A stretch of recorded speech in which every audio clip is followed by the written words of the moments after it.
中道在讲什么？中道它不是中庸之道，我们每次读中道就是不偏不倚，没有太过于不及，叫做中道。佛教讲的这个中道呢，指的是一种超越，超越有无、增减、苦乐、爱憎两端，两个极端，既不是一味的去追求所谓的欲望，当然也不是舍离一切来执行那种所谓的苦恨，执着那种苦恨，而是呢，他用般若的智慧来导正我们的行为，那趋于目的就是解脱。为什么一个没有中道的人会很多的烦恼？我们刚刚用简单说，如果今天小朋友这个回来之后，你发现他考了一个0分，那你可能做家长不是很高兴。但是如果你多问几句话，他一定有他的原因，或者是不是说他到底发生了什么事？就是我们常常会认为，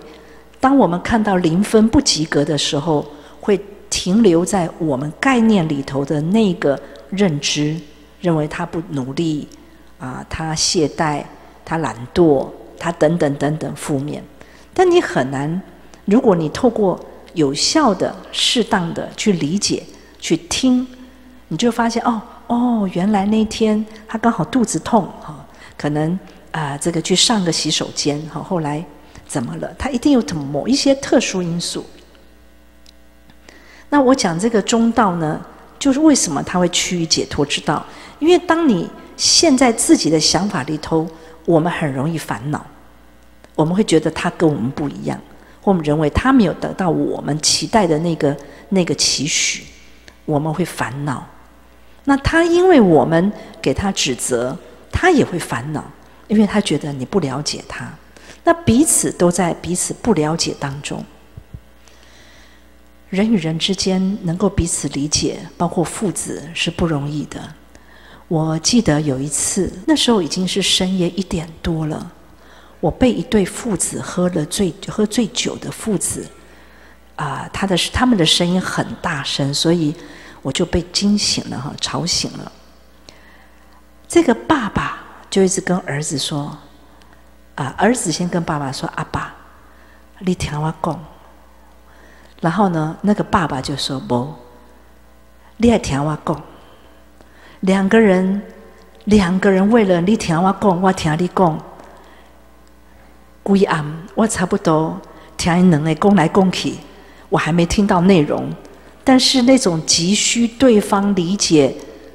阿爸的心，或者是儿子急待希望爸爸了解儿子的心有多么的迫切，在两个父子都在喝醉酒之后讲出来那一份心中的一种期待，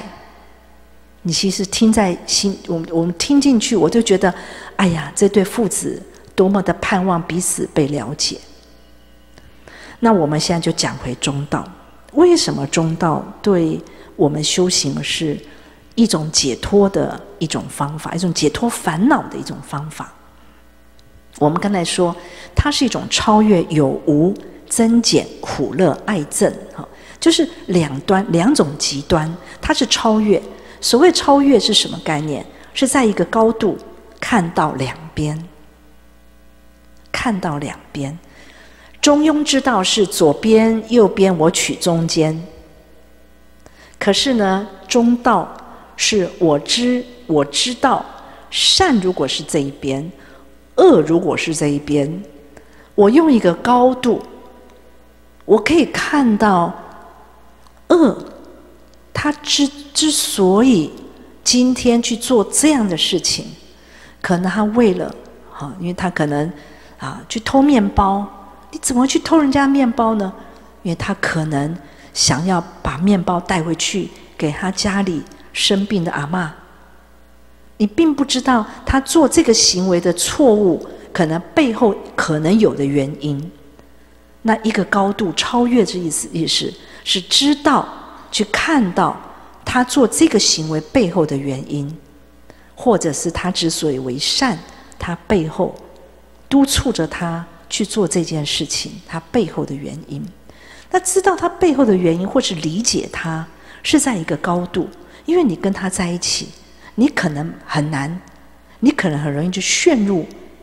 卷入他的情绪，卷入他的愤怒，卷入他的行为，可能你会跟他抵制，可能会跟他对立。所以在一个高度，中庸，这个所谓的中道，是在一个高度去看这个世间。好，因为佛教讲这个中道是目的要我们解脱自在。因为如果我们今天学佛的人一旦知见有了偏颇，失之毫厘，差之千里。本来呢，我们是要解脱烦恼的，来学佛的。可是有可能我们因为学佛之后烦恼更多，甚至还不只是自己烦恼越多，还带给家人烦恼。没有学佛前，我们每天可能醉生梦死，每天一天晃过一天，贪婪懈怠啦。学佛之后，我们就知道，哎呦，生死无常哎，所以我们每天要精进，要勇猛，甚至不吃不睡。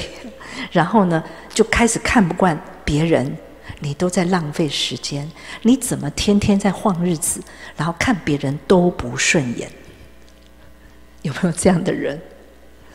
这样的人学佛后回到家里，嘴巴会碎碎凉，会开始念这个人不好，那个人不好，哎呦，那个狗是不好混了，那个安娜被毒后，所以永远眼睛看到都变成是别人的不好。那其实他也落入了，他没有想到，其实当我今天走到决定要认真向各位能够来参与一场共修，一场法会，事实上你们内在的世界已经因为一份报恩的心，一份为亲人的心，来为他们超荐，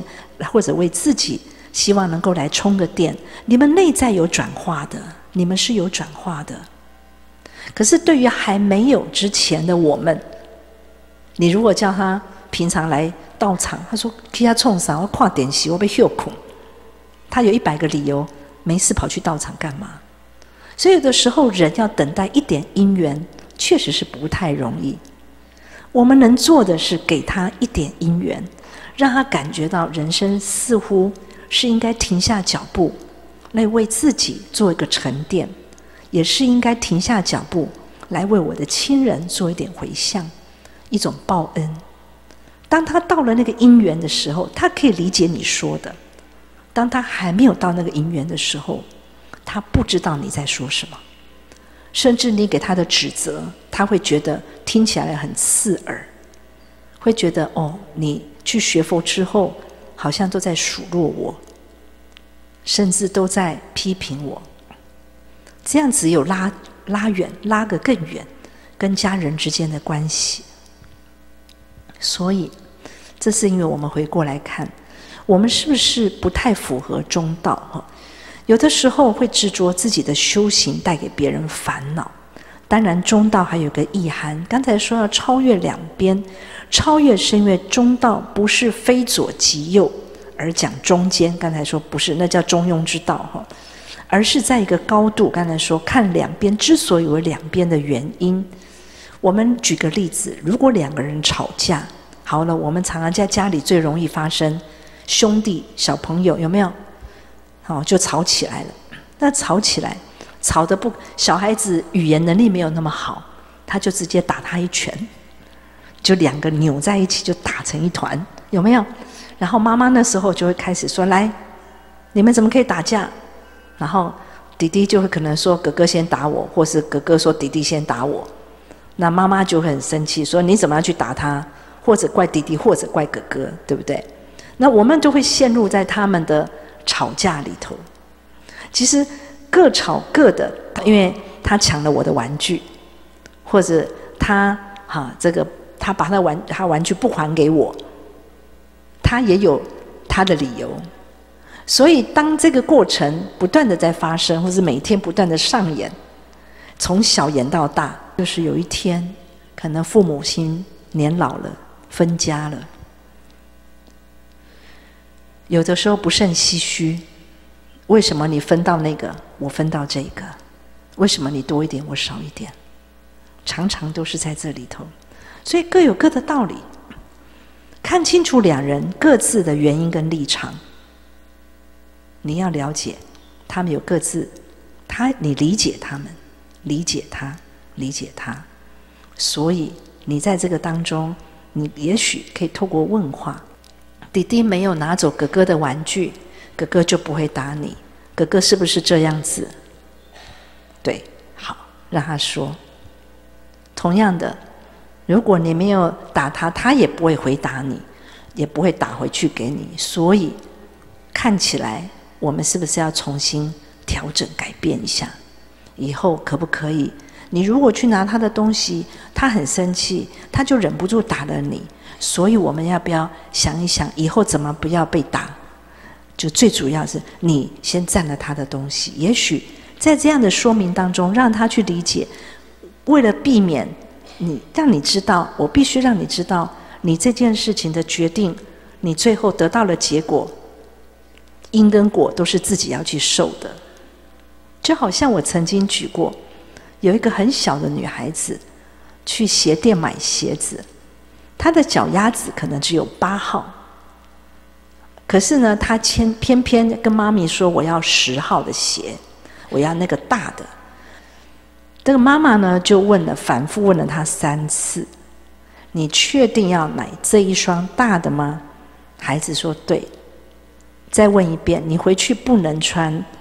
因为它很松，你确定是这个吗？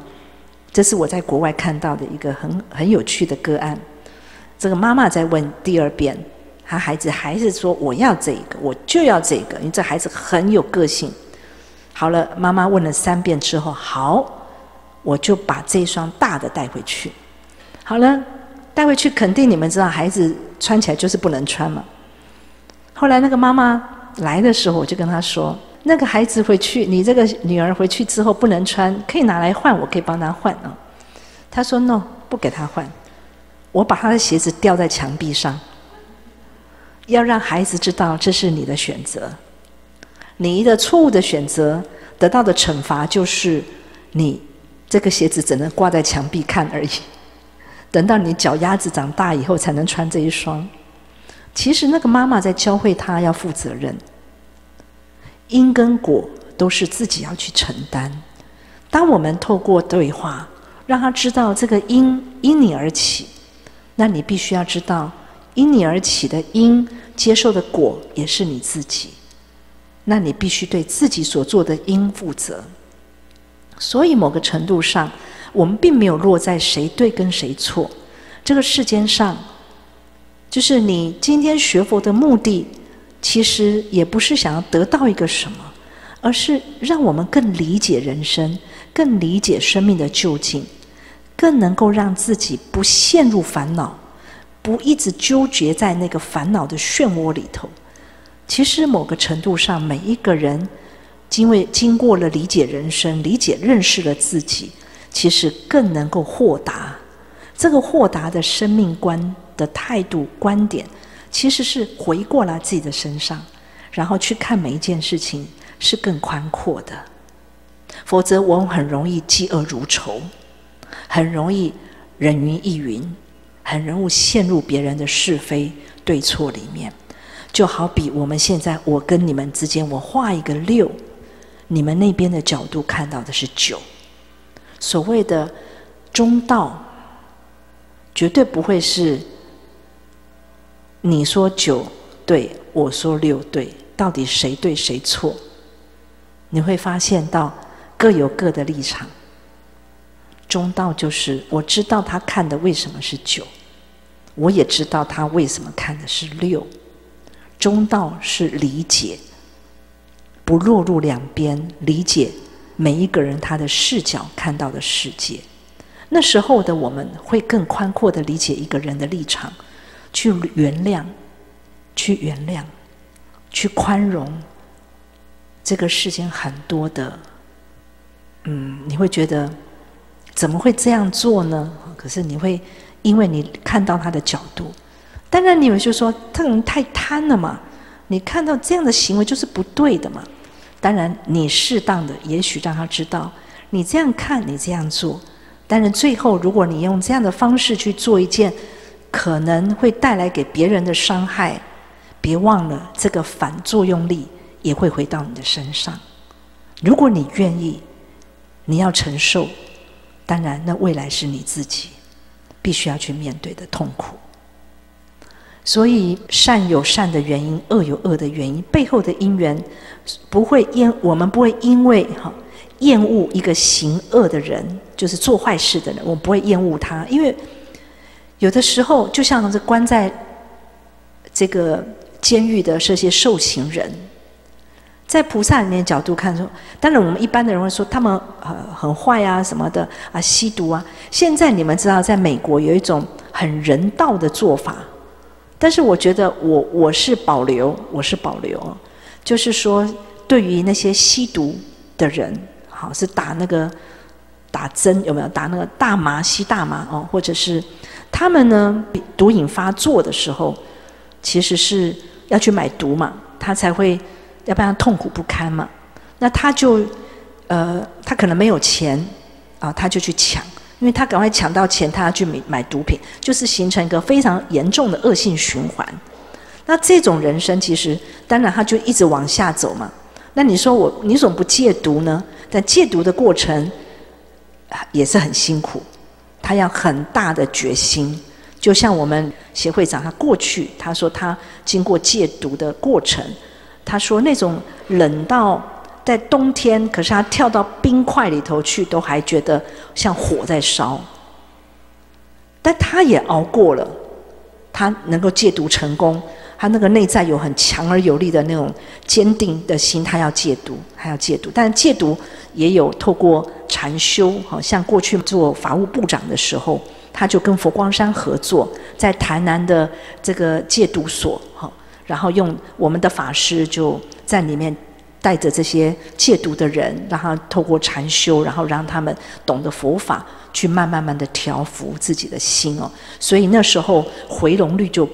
不高，就算是很大的成功哦。那我刚才讲的就是说，像美国刚开始我就不太理解，他就会用一种临时性的，就一部车这部车有点像救护车那样概念，然后呢，让那个毒瘾发作的人有一个固定的地方。你一旦发作，你赶快去那个地方，只给你一个很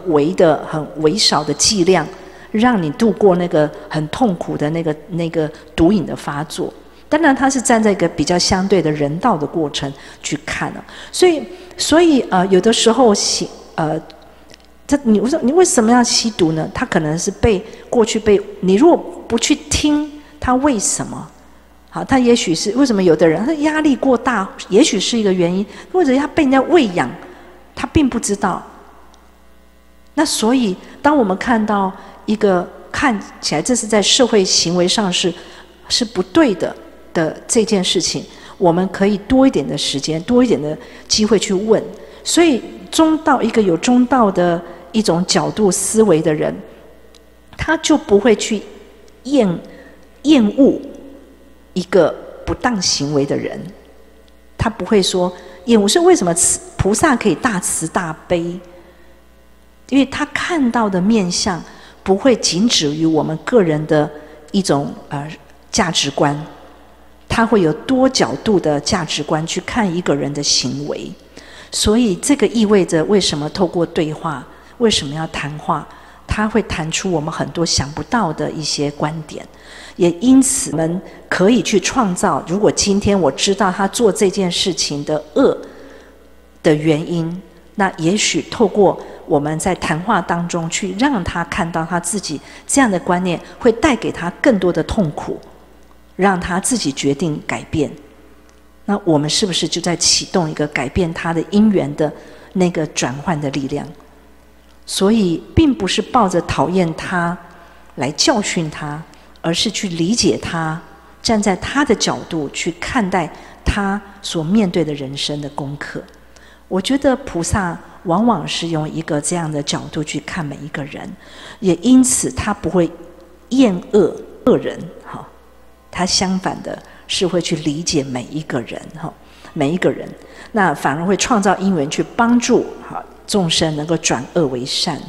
也因此菩萨能够化导众生，因为他具足了中道的超越的一种精神，他对众生会不离不弃的不断给予转化的机会。那你说不懂中道的人会怎么样？不懂中道的人尽管是热心肠，有时候会帮倒忙，甚至呢会跟别人一起愤愤不平，然后纠团来霸凌另外一个人。你以为我们以为我们在做一件对的事情，所以为什么你说恐怖分子某个程度上说他认为他在替天行道，有的人知见严重的错误，可是他以为他在做一件对的事情，所以这个世间很多的问题常常是没有看到对方，不知道别人的辛苦，也是这种老人家。有时候以前我父母亲常常会跟我们说，爱知道人的轻当。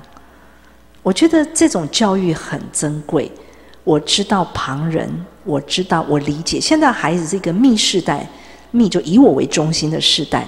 不知道旁人。所以为什么当孩子出来参加童军、佛光童军，让孩子参加青年团，让孩子去跟团体在一起，他知道有你有我，这个团队里头会有教育，会让你看到，其实我应该要懂得去礼让，因为我看到别人在帮助我，我也要学习帮助别人。所以这样说起来，我们常常就说有一些热心的人，他还没有了解别人的病因，就一直拼命的推荐好药，或者是刚学佛的人自以为自己的法门最好，就也不了解对方的根器。好，有时候我们最害怕听到呢，这个爸爸妈妈、阿公阿嬷带着孙子来拜佛，然后来拜下去，来给师父拜下去。我就说千万不要，为什么？因为他们还不懂。对孩子来说，我为什么要给师父拜下去？那其实佛光山一直也不赞成。你们如果要顶礼法师在大殿，也许那是你个人的一种虔诚恭敬，在大殿、在殿堂里面可以。如果今天你在路上，你在半路，或者在公共场合，哎呀，师父啪就跪下去，那旁边的知识分子会吓坏了。原来佛教都要这样跪拜会把知识分子吓坏的。所以佛光山不鼓励如此。佛光山大师一直给我们个教育，众生都有佛性，我们其实彼此都应该不敢轻视汝等，汝等皆当作佛。每一个人都有非常尊贵的佛性，我们都应该彼此的去尊重对方。我们又讲佛陀，你看中道还有一个意涵，你们常常说佛陀讲有讲空，有没有空有？他有点就是我曾经也讲过，佛陀呢，今天我们说，如果我开车，我的车子一直往右跑，你说你偏了，你赶快往左边一点嘛。可是如果你的车子往左边开，一直往看，不对，你怎么一直往左边开？你往右一点嘛。